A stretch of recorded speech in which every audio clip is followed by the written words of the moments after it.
All right, we are back from Boston. I had an amazing trip, great experience. I'm just, I'm still on cloud nine from the whole trip. Everything, the race went, I don't know, as good of a plan as I could make for my first time. Going into like the unknown.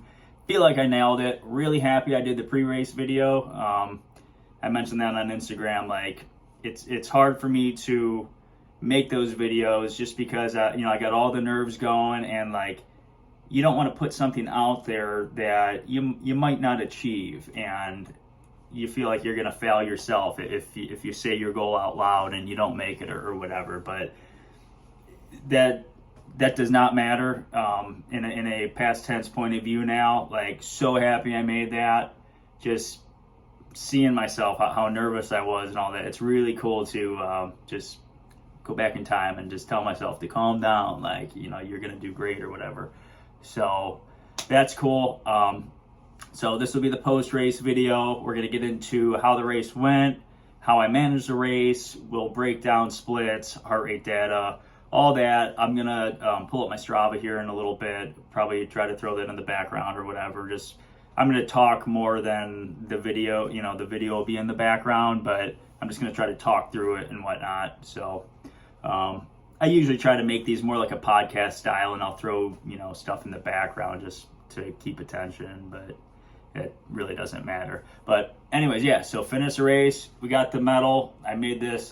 This was gonna be like a temporary shadow box kind of thing, but I kind of like how it turned out. So got a poster from Tracksmith, which was on my list to check off. I got to go get that, and they stamp your finish time on the posters once you complete the race. So that was cool, little souvenir there.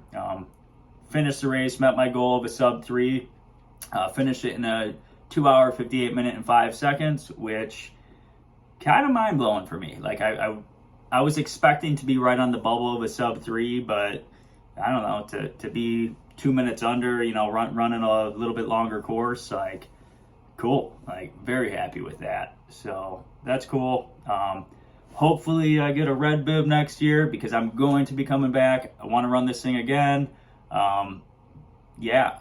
So yeah, you see everybody with their red bibs, and it's like, oh, they're fast. Oh, that guy's fast. Like, there's a fellow white bib like myself. Let's see what we could do today, gentlemen. But yeah, so yeah, hopefully be the red bib next year. That'll be cool. Excited for that. Yeah. So yeah, let's get into it. All right, before we get into the Strava talk, I'm going to back up a little bit and talk about my race morning. Strava stuff, it's going to be a bunch of nerd data that you probably leave the video anyways. So just a bunch of analytics that you probably don't care about. But I like talking about it. I like coming back and reviewing this stuff for, the next marathon I do, or the next time I go to Boston, or, maybe somebody's going to Boston and they like seeing that stuff. So split breakdowns, I love watching that stuff. That's why I put it in there. But try to make this fun. I have some footage from, my race morning. I tried to do what I could because I ran with my phone. I didn't film during the race, but I got some stuff beforehand, so I'll have that in the background here.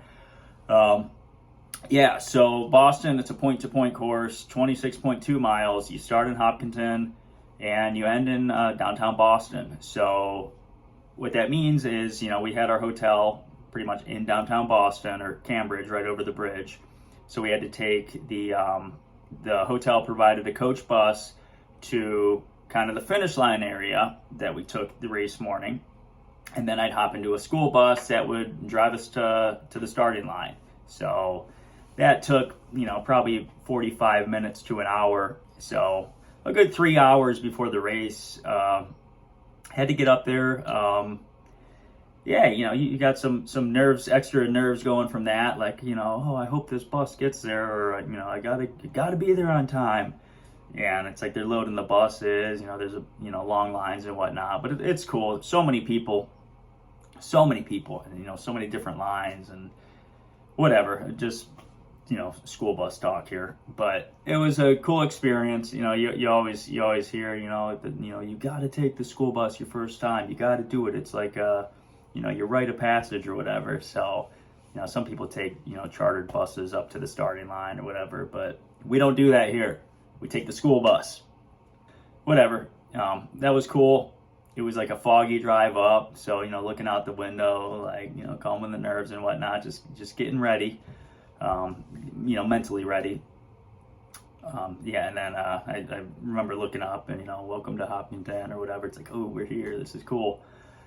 Get out of the bus. Then you go into Athletes Village there, which is like your holding tank until it's your waves time to go to the starting line. So them red bibs, they get to go to the starting line at 10 a.m. But us white bibs, we had to hold back a bit. So it was like misty rain. It was cold. It was freezing cold. Like, luckily I had an extra pair of shoes with me. I had an extra windbreaker. Just some throwaway clothes that, like, just some advice from friends and whatnot. Like, hey, you're gonna want to bring some extra shoes and whatnot, and just give them away or whatever. So that's what I did. Thankful I did that. And then we walked to our corrals. I was in wave 2. Wave 2, corral 1, so pretty much right at the starting line up there, and it was cool. I found a little spot along a fence to do some leg swings and whatnot, and just do my dynamic warm up there. I didn't run the morning of or anything. No warm up there. I figure I'm going to warm up on the course. We got 26 miles, so just get into it that way. But happy I was able to do a little bit of stretching out or whatever. And then just got into my position probably 2 minutes before the gun goes off, and that's where we'll get into the split breakdowns and how I ran the race. Okay, we're gonna do this on the iPad because my desktop is a piece of crap that never wants to work. So we're gonna pull up my Strava here. Got my Citgo picture there. That was one of the things on my checklist of things to do during the race. When you get to the Citgo side, put your hands up, take the picture. You want that picture. I got that. Love it. That was, I keep joking, that was my A goal of the race, was to get this Citgo picture. And then B goals to go sub 3. C goals to get a BQ. So A goal complete. Awesome. Love it. So we'll get into my mile splits here. We're going to pull up my first mile here. It'll go on the map to Hopkinton. Cool. So I guess before we get into that, let's talk about my fueling for the race. I was doing Morton gels and their drink mix for my fueling. And my plan was, I was 5 minutes before the race, I took one of the Morton Gel 100s. Just get that in the system, get it going. And then my plan was to take a gel every 25 minutes of the race. But for the start of the race, I was carrying a bottle of the Morton Drink Mix 320, which has 80 grams of carbs in it, or 50 grams or something. But anyways, it's like 2 gels worth in this bottle. So my first 25 minutes of the race, in lieu of taking a gel, I drank half of that bottle. And then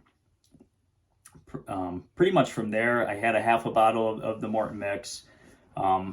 I kind of just let that be my fuel reserve tank. I was just carrying, like, I enjoyed carrying a bottle. It felt like it kept my hands, I was holding on to something, kept it light, switch my hands.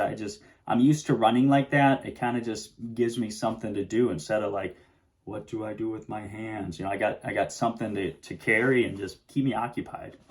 So so I had half of that bottle down. Now my next 25 minutes, I took a gel. I had 4 gels on me, so I took a gel the next 25. And then, during each of those 25 minutes, I just kind of sip on the rest of that Morton Mix, pretty much to the finish. I think I ended with like a sip or 2, just to have something there to just, I don't know, keep me topped off, I guess.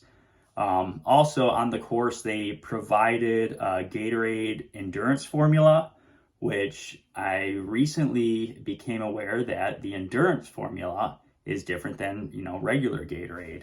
And It's not the stuff you buy in, in your stores, in your gas stations. It's not the same Gatorade. It's like double sodium, triple potassium, probably some other stuff. But you want your stomach to get used to that before you just go, wild on the course, tossing back these Gatorade shots. So a couple weeks before the race, I did buy the Gatorade Endurance powder mix, and I was kind of training the gut to get used to that. So on race day, I felt comfortable, taking some of that just to get the sodium intake and your electrolytes and whatnot. So you don't just want to be taking down water.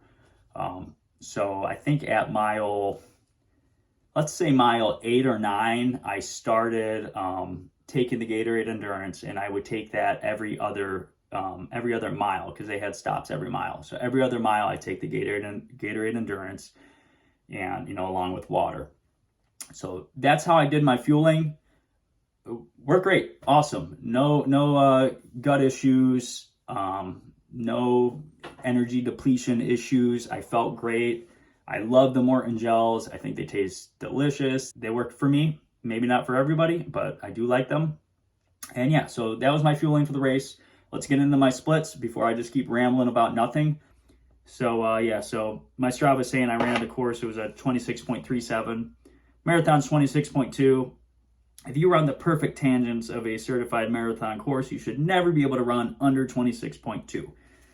If you do, that means you took a shortcut or the course was measured wrong, and nothing in this world would count anymore. So yeah, so 26.37, that's about the lowest I've seen anybody get with their Garmin's. People are asking that in a lot of the forums. So fine with that. You got to plan for that. When you got a time goal like a sub 3, which is a 6-minute 52-second pace, if you run every mile at 6 minutes 52 seconds, you will probably not meet your goal. You'll probably be at a 3:01, and you'll be like, what the heck? Like, I ran the perfect splits. Well, you didn't factor in you're probably going to run a long course. So I did. For training, I was training at a 6:45 pace to break sub 3. I knew I'd be given some time back on a long course or whatever. But I felt like I ran the tangents of this course very well. Just being, cognizant of like inside, corners and not weaving in and out of all the traffic. So yeah, so I ended up with, point, 1 whatever over the 26.2, which I'm cool with. So we'll get into my mile 1 here. I ran that at a 6:56. That's 11 seconds over goal pace, which is fine. My plan was to go out at marathon pace or slower. I said it, I don't care if I'm going slower for the first mile. I don't want to get caught up in that excitement. I want that. I want the excitement and energy, but I don't want to expend my energy trying to burn a match on this first mile already. So I went out 6:56. My heart rate was in the 130s. That's great. And that tells me I probably went out a little too conservative, but I'm cool with that. So, up to the 5K point, I do a 6:44, 6:39. My heart rate, it's still, under 150 there, but it was like averaging 145s, which, for the 5K, I'm thinking like, man, that's 10 beats under what I was expecting. And I feel great. I feel great at this point, which you should. 5K into a marathon, you should feel great. You should feel like you could turn it up. Just don't. Simple as that, right? Don't turn it up. Don't burn your matches early. Yeah. So for the full marathon, I was expecting to be 150 to 160 beats. So yeah. So to be kind of 10 under that, at this point, that's a very good sign that, hey, this race might go well. So my plan for the race, pretty much up to mile 16, with the rolling hills and whatnot, I just wanted to average at marathon pace, 6:45s up to mile 16 before you get to the Newton Hills. In the back of my head, the beginning part of this race, it's like, save your energy for the Newton Hills. You don't want to blow up on the hills. So that's just what's playing in my head, like, save your energy, just run by effort, like. And that's what's kind of difficult about this course is we'll get up to my mile 10 here. I do it 6:32, 6:44, 6:35, 6:38, 6:45 up to mile 10. Whatever, all pretty average. My heart rate, it's in the 150s throughout all this. So that's cool. In fact, we'll burn up to my mile 13, a half marathon point. I'm at 150 beats still. So probably that whole first half, I think I did a 128, we'll call it 128.30. So that's what I was projecting to be at, but my heart rate was like, 150 or under for that whole time. So it's like I got probably too conservative the first half, which is fine because again, that voice in my head, like, save your energy. You got these big ass hills coming up that like you're gonna blow up on. Just in my head, like, you're gonna blow up on Heartbreak Hill. It's like, let's see if you can, survive this or whatever. So yeah, so half marathon there. Cool. We'll get up. Let's just get to. Mile 14 was a 6:46, a 6:54, 6:47. So mile 16 had this steep downhill, and steep downhills for me are very difficult. In fact, I probably run faster running flat than I will on a steep downhill because you kind of get this snowball effect. When you just go with the hill and let your legs take you, your legs just want to go faster and faster and faster. And at some point you're like, this is too fast, I have to stop. And how do you do that? You start jamming your legs in the ground to kind of just break, and you're jarring your knees, tearing up your quads, just destroying your legs pretty much. So the way I do that is just don't get caught up in that snowball. Don't go too fast. So I did that mile in a 6:47, and what that did for my heart rate is it just helped me recover. Everybody was flying down the hill, but just helped me recover because I know we got these 4 hills coming up right after this downhill. In fact, I think I was even listening to a podcast that told you, like, don't get caught up going on that downhill too fast because you will shred your quads right before you get to the hills, and that's where people blow up.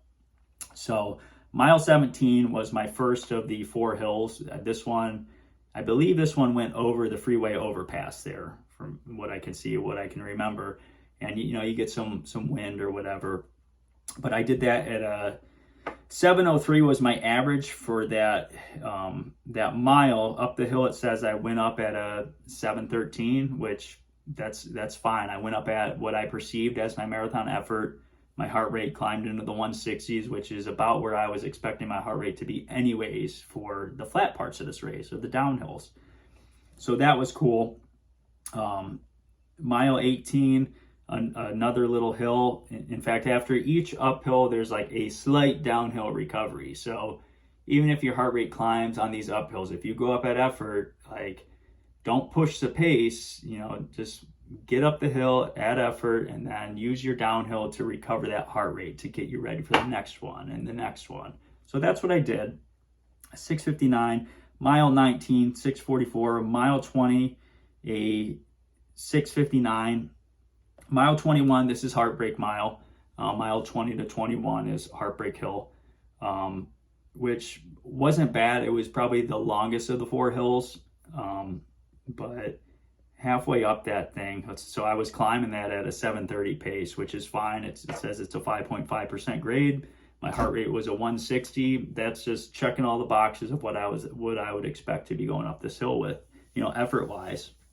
And halfway up, or probably more towards the top, I had my mom and sister up there cheering me on. It's like I told them, like, hey, if you're going to be anywhere on this course, where I'm probably going to be struggling is Heartbreak Hill. Their hotel was right down the road. So I'm like, if you guys could be there, that'll just, kind of give me something to look for when I probably need you guys the most. And they were there. And it's like, I was running up the hill. Maybe I'll throw the video in here or whatever. I was running up the hill, like, knowing this was my last hill. And it's just like, I just flex on them. Like, I feel great at this point. Like, I knew halfway up that hill that, this race is mine. I didn't really have like major struggle moments, but I had like the crowd cheering for me, and there was a couple times that I kind of just like heard my like my grandma's voice in there. She used to cheer like for me, and I used to be embarrassed the way she'd cheer, but she just, go Johnny, go, come on. Like, so I just kind of hear that, and it's like probably kind of made me tear up a little bit. So she would be pretty proud of me for doing this one. And yeah, so that got me up there. I knew, kind of hearing that voice in my head, like, hey, we're gonna get to the end of this thing. And yeah, that was my big moment in this race. That really helped me out. So yeah, so I got up Heartbreak, mile 22. Pretty much after I get up Heartbreak, you got 10K to go, and it's like they say it's downhill from here, and it pretty much is.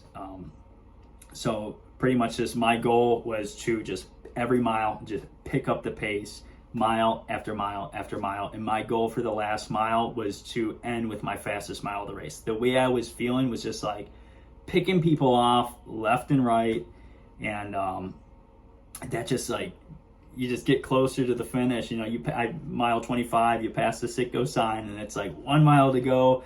I could burn these legs up. In fact, at the pretty much at the top of Heartbreak Hill, I audibly said, you know, let's shred these fucking quads. Like I was just like, like at mile 20, I made it to the end of the race already. Just the way I was feeling. So yeah, so I did. I just progressive pace all the way down to the last mile there. Mile 26 was a 6:30. I know my last mile, it was a 6:10, which I don't know if it's going to pick that up just from the way it splits it up. But yeah, mile 26.1, it says I'm running a 5:20 there with a 150 beat heart rate, which probably isn't accurate. I was probably beating a little more there. But yeah, so my last actual mile of the race, let's call that 25.37 to 26.37, was a 6:10.